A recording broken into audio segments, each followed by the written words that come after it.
Mahisagar one વિભાગ નાયબ one સંરક્ષકના માર્ગદર્શન અને લુણાવાડાના પરિક્ષેત્ર વન અધિકારીની સૂચનાઓ હેઠળ ગેરકાયદેસર વન સંપદાને હેરફેરને ડામવા માટે સઘન પેટ્રોલિંગ હાથ ધર્યું હતું।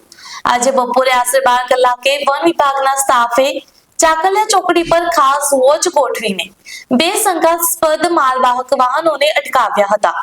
તલાશી લેતા બંને વાહનોમાંથી ગેરકાયદેસર રીતે લીલા તાજા પંજરાઓ લાકડાનો જથ્થો મળી આવ્યો હતો।